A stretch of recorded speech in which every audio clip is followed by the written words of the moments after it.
Good afternoon, everyone. I'm Ted Talkwell in the Channel 7 newsroom.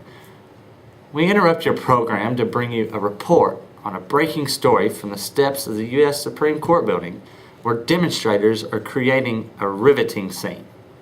This demonstration is centered around one of the most emotional Supreme Court cases in recent months. In a class action suit, a group that calls itself New American Order is petitioning the court to remove the motto, "In God We Trust," from all United States money. The motto, stability, as our nation's primary slogan, has become a rallying point for two very different groups of people.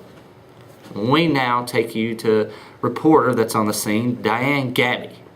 Diane, what can you tell us about the demonstration and the move there at the court building?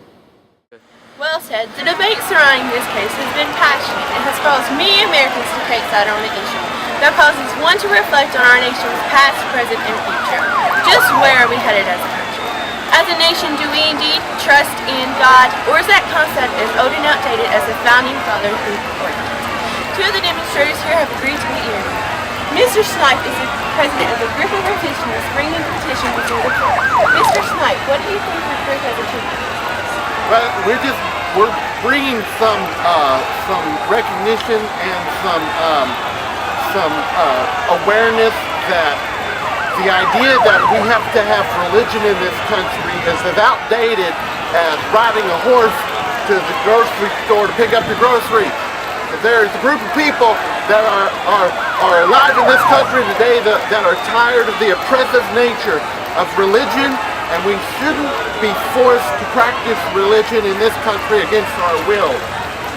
It was said in the founding documents of our country, we the people, in order to form a more perfect union, should have separation of church and state for the betterment of our country. Thank you, Mr. Snipe. Mrs. Smith, you showed other people. What do you hope will be accomplished in court? Well, I urge the court and American citizens across this country to remember that this nation was founded on trust in God. Our Constitution and our system of government were designed by men who relied on God's word for wisdom. If the court throws out our very foundation, this nation will crumble. Thank you, Mrs. Smith. Now back to you, Ted. Thank you, Diane. Channel 7 will continue to keep you informed of the events taking place on the steps of the U.S. Supreme Court building. We will now return you to your regularly scheduled program.